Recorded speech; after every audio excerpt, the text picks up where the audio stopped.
Welcome to the deep dive. This is where we take your sources, your research, your notes, and, well, dive deep to pull out the most important nuggets of knowledge and insight. Yeah, the idea is to give you that shortcut to being genuinely well-informed. Hopefully find a few surprising things too and, keep you hooked along the way. Maybe even have a little fun. And today, we're tackling a really compelling subject based on the material you've sent over, trying to understand Chinese diplomacy. Specifically that more recent, pretty assertive style that gets labeled wolf warrior diplomacy, right? Exactly. Our mission here is to kind of trace its history, go right back to the start of the People's Republic. And see how China's whole political system has shaped how its diplomats behave. Yeah, precisely. From the very beginning up to today. And what that tells us about their approach, on the world stage. Okay, so basically looking at how the system forged the people who represent China and what that journey shows us, where should we jump in? Let's start right with that modern term everyone's heard, wolf warrior. The material really points out that this very visible, sometimes aggressive approach, it clearly plays well with the audience back home in China. Right, for domestic consumption. But it's actually created pretty big problems for China's other goal, the longstanding one of being seen as, a peaceful, responsible power. Yeah, those two things seem kind of contradictory. And that name, Wolf Warrior, it really stuck, didn't it? It really did. And the sources link it straight to those Chinese action movies. Like Wolf Warrior 2, I remember that one. Yeah, from 2017, it had that tagline, something like, even though 1,000 miles away, anyone who affronts China will pay. Wow. Punchy. Very. And that name just captured what the outside world felt they were seeing, this intimidating kind of combative style from Chinese diplomats. It resonated. And the sources give some pretty vivid examples, don't they? Especially around early 2020 with COVID spreading. Oh, absolutely. You had Zhao Liu, the consul general in Kolkata, tweeting just incredibly aggressively at someone critical, really harsh language. Dehumanizing even. Yeah. Or that anonymous text that popped up on the Chinese embassy website in France. The one falsely accusing retirement home staff of neglecting people. That's the one. Completely false. And then, of course, maybe the most famous one, spokesperson Zhao Lijian, suggesting the virus might have come from the U.S. Army. Which caused a huge stir. Understandably. And this kind of behavior, the material shows, it wasn't happening in isolation. It definitely fueled a pretty big global backlash. Especially in Europe, right? The perception shifted. It did. People saw it as extremely aggressive, that's the phrase used, and combined with what they called hardline propaganda. And you can see the effect in the polls mentioned. Late 2020, negative views of China hitting record highs in the US, UK, other developed countries. Yeah, the numbers really jumped. It clearly wasn't winning hearts and minds globally. But here's the twist, isn't it? The material suggests the diplomats themselves actually don't like being called wolf warriors. Right, that's maybe counterintuitive. They apparently see it as unfair criticism. Like a trap. Kind of, yeah. A discourse trap, the material calls it, set up by the West, in their view, to stop them from defending China's interests forcefully. So the feeling is, we're damned if we do, damned if we don't. Pretty much. There's this deep sense that no matter what they do, the U.S. and its allies are going to criticize them anyway. It's this feeling of being unfairly singled out. There's that quote from Liu Cheng, the vice minister. Ah, yeah, saying the critics haven't awoken from their dreams 100 years ago. Which immediately signals that this isn't just about now. Exactly. It tells you right away that to understand the wolf warrior thing, you have to look back, way back into history. Okay, so the present is really shaped by the past here. The sources seem to hammer that point home. They really do. To get a handle on what drives Chinese diplomats, you have to understand the power of their historical narrative, particularly that period they call the Century of National Humiliation. Starting mid-19th century. Right. It's this whole era marked by, Chinese officials being forced to sign these humiliating, unequal treaties, often after military defeats like the Opium War. And these treaties gave foreigners special privileges, right? Ceded territory. Yeah, like Taiwan going to Japan in 1895 after the Treaty of Shimonoseki. Yeah. And horrible events like the sacking of Beijing. So the Communist Party's promise in 1949 was basically to end all that? Absolutely. To end the bullying, declare China had finally stood up. That phrase, Zhongguo Renmin Zhonglailei, is fundamental. This historical grievance is baked into the DNA of the diplomatic corps. Got it. And within that context, Zhao Enlai becomes this really key figure. Oh, absolutely central, especially in setting up the whole diplomatic approach for communist China. He lived through that era of decline, saw foreign troops, Russian troops in his own region as a kid. So he experienced it firsthand. His political thinking was forged in that fire. Definitely. The material mentions him reading reformers, revolutionaries, like Zhu Rong, whose call so that China can rise up apparently really stuck with him. And his influence on the foreign ministry itself sounds huge and lasting. Immense. The sources talk about his incredibly meticulous, disciplined style.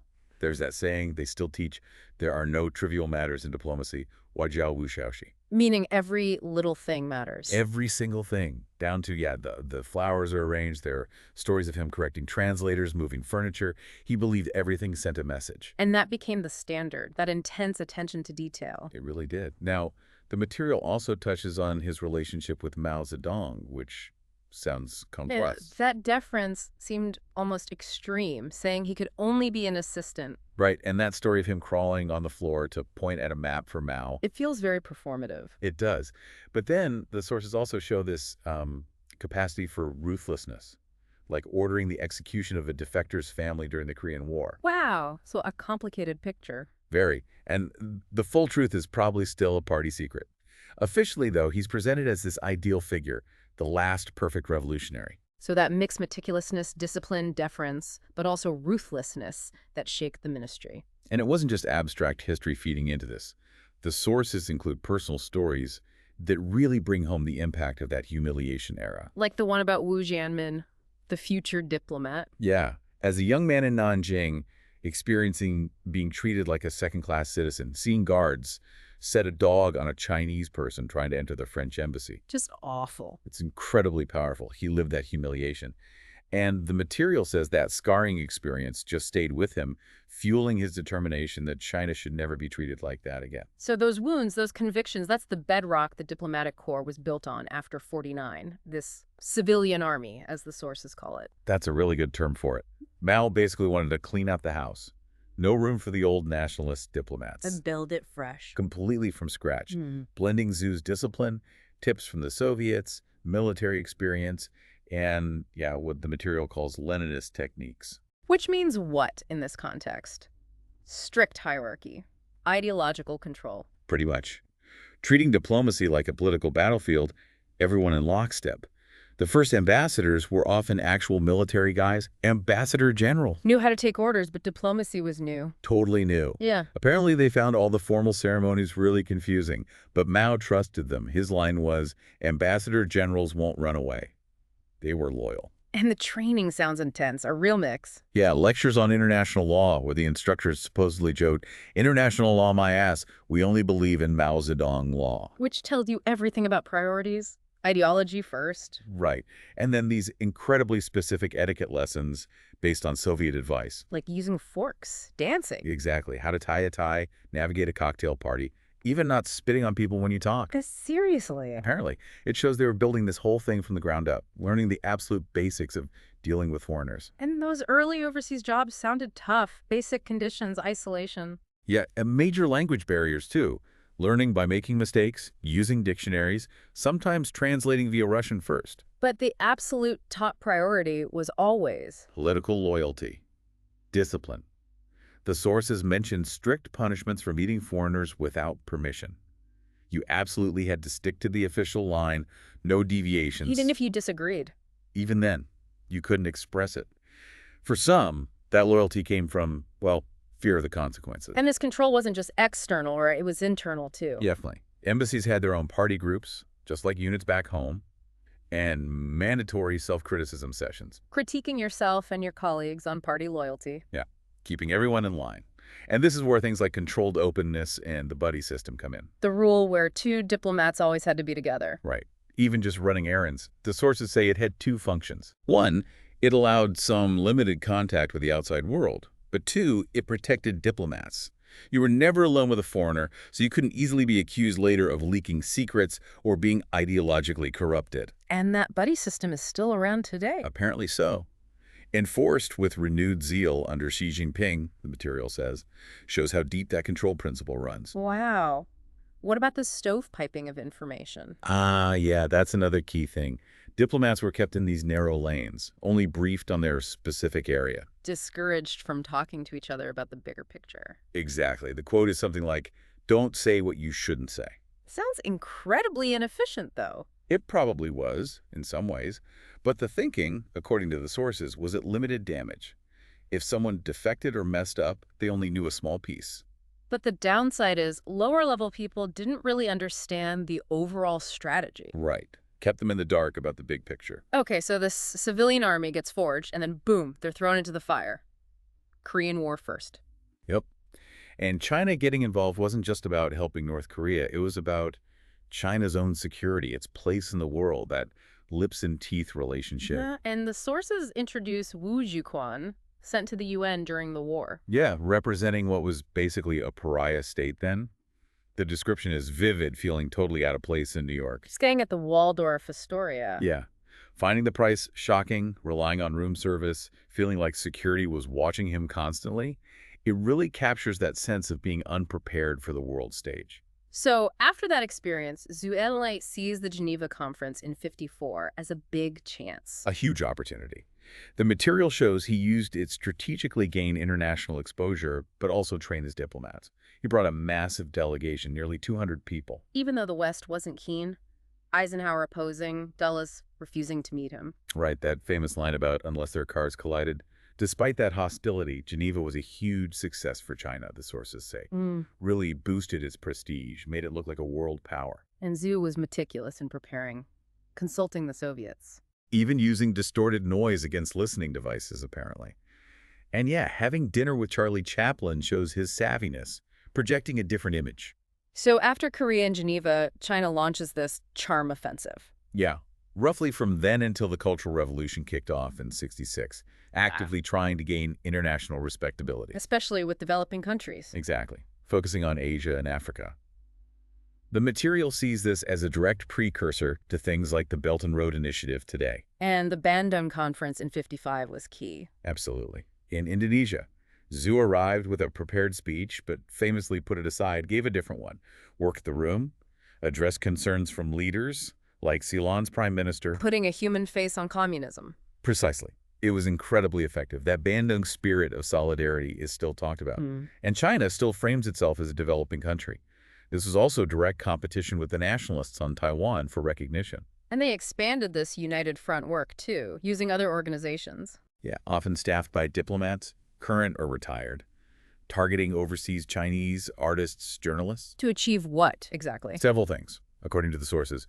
Marginalize anti-China voices, build goodwill, basically pave the way for formal diplomatic relations. And that bizarre example of Puyi, the last emperor. Right. After re-education, using him as a sort of tourist attraction for foreign visitors, telling approved stories about how China had changed. Shows how far political control went, using history itself for diplomacy. It really does. Reinforces that Zhu quote to the table tennis team. The goal isn't just sports, it's political influence. But there was a darker side, too, supporting insurgencies. Yes, the material mentions that, supporting groups fighting governments that were unfriendly to Beijing. And it draws a line from that to modern influence campaigns, like pressure on universities or think tanks. Okay, so this charm offensive is happening, but the sources make it clear it was always vulnerable to politics back home. Totally.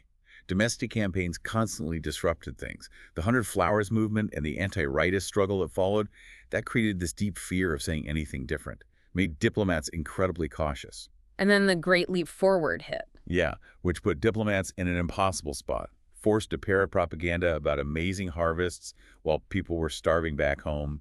They had to lie, say everything was completely good. The anecdotes sound awful. The diplomat in Germany realizing the truth about grain yields. Right, when a German counterpart's wife basically called out the numbers as impossible.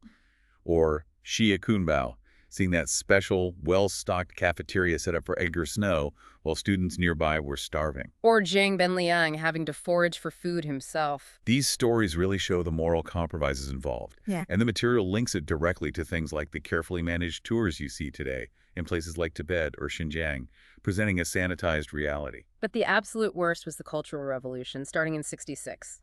Devastating. Mao told the foreign ministry to revolutionize, and it was just chaos.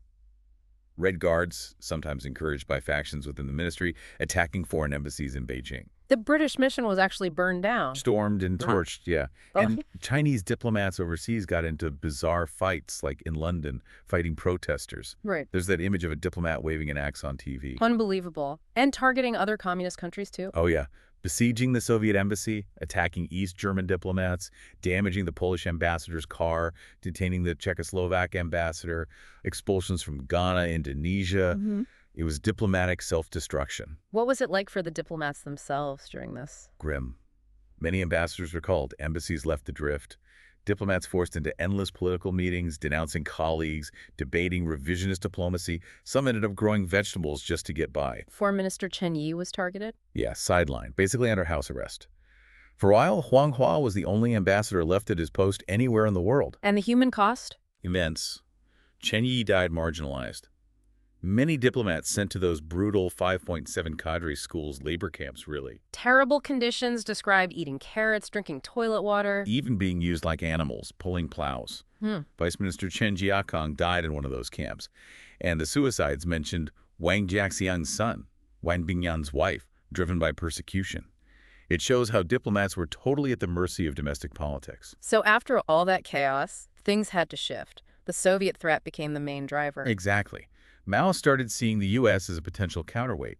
That's what led Zhou Enlai's committee to recommend opening up again diplomatically. Which brings us to Kissinger's secret visit in '71, a shock to the system. A massive shock. Sudden appearance of aliens is how the material puts it. After years of anti-Americanism, suddenly this top U.S. official is in Beijing. Must have been incredibly disorienting for the diplomatic corps. But Zhou Enlai handled it brilliantly. Masterfully, according to the sources. Used history, stuck to principles, but also used flattery, showed off meticulous research. Kissinger was deeply impressed. And the parallel drawn to today, studying Trump's tweets, watching Western shows. Yeah, that effort to understand the other side, even while maintaining a firm stance, though this opening was tough for old allies like North Vietnam and Albania. And for the diplomats, what was the strategy? Self-preservation, mostly. Rebut it all without exception. Basically, deny everything negative and wait for orders from the top. A tactic born of uncertainty. But then came another huge step, getting into the UN in 1971. Huge breakthrough. Instant legitimacy, formal status as a major power. Vindicated that earlier focus on the developing world, the third world. What was the initial UN experience like? A steep learning curve again. Housed together in the Roosevelt Hotel, strict rules, feeling watched. But they integrated pretty quickly into the UN system after that. And this is where those mismatched expectations really come in. Right. The West hoped engagement meant China would liberalize politically. But the party saw it as validation, a chance to advance its goals. Exactly. Without needing to change fundamentally at home. Rebuilding trust after the Cultural Revolution was also tough. They had to relearn basic diplomatic practices. Like the story about paying taxes on embassy land in Kenya. Yeah. Until the British embassy told them about diplomatic immunity under the Vienna Convention. Shows how much ground they had to recover. Chen Yi's death in '72 and Mao showing up at the memorial. In his pajamas, reportedly, seen as this cryptic signal that things were changing. And then Nixon's visit later that year. More stage management. Very much so. Mao did the big philosophical stuff, then passed Nixon to Zhou for the details. And that set the pattern for the manicured China shown to visitors. Factories shut down, heavy security. Yeah, presenting that carefully controlled image became standard practice. Internal politics still made things tricky, though those factions fighting, diplomats having to constantly read the political tea leaves. Even students abroad felt lost without an authoritative explanation for things like the Cultural Revolution. Right. And Zhu's death in '76 brought widespread grief. But even mourning was political. The Gang of Four banned it. But people went to Tiananmen Square anyway. Many did, quietly. Required small acts of courage, the material says. Just highlights again how intertwined diplomacy and domestic politics were and are. Okay, so the Mao era ends. Enter Deng Xiaoping after '78. A big shift towards pragmatism. Huge shift. Deng had been purged multiple times himself, so he was deeply pragmatic. His main goal, create stability for economic development. Diplomacy was a tool for that. And he had that very practical view of the world. Yeah, that quote is stark. Looking around and seeing that countries with the U.S. got rich and those against it stayed poor. Clear signal for foreign policy direction. So diplomats were sent out to learn from the West. Yep. Observing capitalism up close to London, the U.S., 24-hour shops, barcodes, legal systems, city planning, all of it. But still, limits, right? Hesitation about praising democracy. Definitely. Diplomats were careful what they cabled home, and Deng cracked down hard on domestic dissent, even while opening up economically. Clear boundaries. Then came the Taiwan Strait crisis in 95-96. Li Tenghui's U.S. visit. China reacted furiously.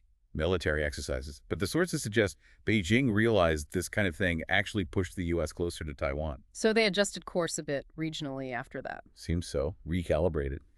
Then the period after Tiananmen in '89 was obviously incredibly difficult. Pariah state, sanctions. Deng's strategy then was what? Hide and bide.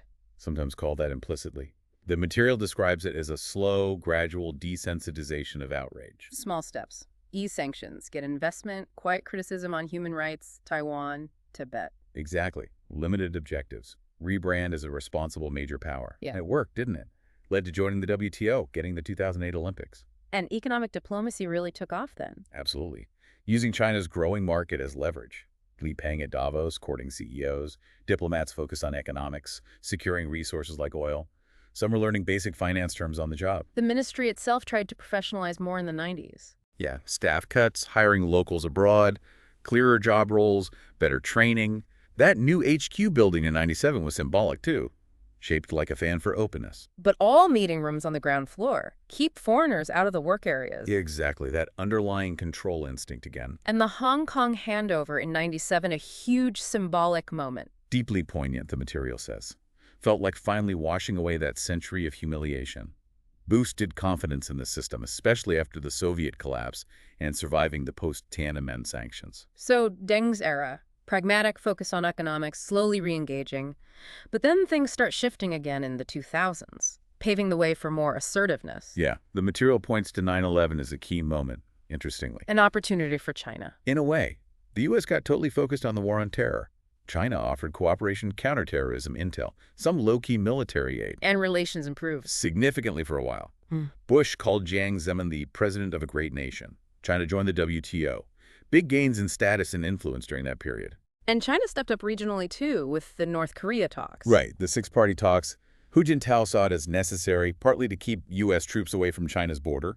People like Chiang Kai-shek, Wang Yi were involved, dealing with those tricky North Koreans. There was also that push for soft power, right? Peaceful development. Conscious effort. Cultural centers, the Public Diplomacy Division. That big FOCAC summit in Beijing in 2006 was a major showcase. Meeting every African leader, pledging aid. Yeah, showing commitment to Africa, courting countries maybe shunned by the West. But hosting the 2008 Olympics also brought way more scrutiny on human rights. Did that have any effect? The material suggests maybe some slight moderation sometimes, condemning an NK nuclear test, supporting a UN mission in Darfur, maybe some flexibility when the spotlight was really on them. Interestingly, though, as China got bigger globally, the foreign ministry itself got weaker internally. Paradoxically, yeah. Competing with huge ministries, state-owned companies with massive budgets and political clout. The newer professional diplomats didn't always have the top-level connections the old revolutionaries did. And that stovepiping issue meant coordination was hard. Yeah, information didn't flow easily between different government bodies dealing with foreign affairs. Often had to go right to the top. Another factor emerges here, too. Pressure from the Chinese public. Nationalism. Big time. Fueled by patriotic education. The sources talk about people sending calcium tablets to the foreign ministry. Harden your bones. Online criticism, calling them traitors. Yeah, especially after things like that Japanese orgy incident. Huge public anger. Made diplomats super sensitive about seeming weak. Which led to that bizarre story of meeting a Japanese counterpart in the men's room. Just to avoid being seen. Shows the pressure they were under. You start seeing diplomats emerge who can navigate this. Dai Bingwo. Skilled operator, the material says. Could build rapport, show a picture of his granddaughter, but never strayed from the party line. And then Yang Jiqi, Tiger Yang. Long career. The sources describe this deliberate Jekyll and Hyde thing. Charming, knowledgeable, but then performative outrage on sensitive topics. Raising his voice, getting angry. Right. And the suggestion is this was partly for the audience back home, showing toughness, loyalty. It highlights how performing for the domestic system is still key. And the old culture hierarchy, secrecy, buddy system, rules on marrying foreigners that all continued. The 2008 Olympics brought more scrutiny, protests, reinforcing those mismatched expectations. Definitely. And then the 2008 global financial crisis hit. And China felt it came out looking strong. Very much so. Felt they handled it better than the West. Hu Jintao talking currency with Paulson, talk of a China model, American anxiety, it all boosted confidence. And that confidence leaked to more high-handedness. That's the suggestion. Obama's stilted visit to Beijing, Yang Jiechi's China's a big country. Common in 2010, a shift in tone. Which leads us right into the Xi Jinping era and the real blossoming of the wolf warrior style we started with. Exactly. Wang Ji becomes foreign minister. The material suggests he had to match Xi's much more assertive personal style. Doubling down on ministry traditions, military metaphors, discipline. Yeah, calling diplomats comrades in arms. Strict obedience, all amplified by Xi's domestic crackdown. Things like document number 9 warning against Western ideas, reportedly a climate of fear due to anti-corruption campaigns, too. And tensions with the U.S. really ramped up, hacking. Yeah, the sources mention Xi's allegory about cyber attacks, Obama confronting him directly. Broken promises, too, militarizing the Scratleys, cyber attacks starting again after an agreement. And Wang Yi became the face of this assertiveness publicly. Very much so. Dressing down the Australian foreign minister bishop, confronting that Canadian reporter. And these moments went viral in China. Celebrated. Hugely celebrated by online nationalists, seen as standing up for China. And the material notes this led to promotions for diplomats known for being outspoken, like Hua Chunying, Lu She. Xi himself pushed for more fighting spirit. Wrote a note calling for it, apparently. That's the top-down driver. Diplomats started opening Twitter accounts, clearly a state-directed thing. Then COVID hit, and this style went global. It really did. Initial phase had that disinformation, like Zhao Lijun's U.S. Army theory. Defended by him, but later walked back by the ambassador. Met pushback from the U.S., obviously. Trump's Chinese virus language. Yeah. China then pivoted to mask diplomacy, donations, but also reports of trying to leverage aid for positive comments, like from Germany. And an internal report apparently warned Beijing about a global backlash building. The Fiji incident in 2020 sounds like an extreme example. Really extreme. Chinese diplomats crashing a Taiwanese event, taking photos, starting a fistfight, then claiming immunity. All in the context of that intense competition with Taiwan. A stark example of fighting spirit in action. But the sources say, despite all this assertiveness, there's still an underlying insecurity. Yeah, hypersensitive to slights, jumpy about domestic criticism. That quote from a former ambassador is telling China still lacks the thick skin of a superpower. Suggests that beneath the tough exterior, there's this vulnerability driven by history and the need to prove loyalty. Okay, so let's try and wrap this up. This whole journey, humiliation, zoos discipline, civilian army, charm offensives, cultural revolution, chaos, pragmatism, now wolf warriors. What are the big takeaways from the sources? Well, the strongest theme is probably continuity. Despite huge changes, those core principles from 1949, the civilian army idea, discipline, loyalty, political obedience, they still seem to be the bedrock. And the system has strengths, right, according to the material? Definitely. Good at setting clear goals and pursuing them ruthlessly. Powerful when combined with economic leverage. Good at keeping secrets, projecting unity, making sure everyone knows the bottom line on issues like Taiwan and Tibet. But also significant weaknesses stemming from that same political system. Absolutely. That deep distrust of the outside world limits real connection. Makes it hard to win hearts and minds, build real partnerships.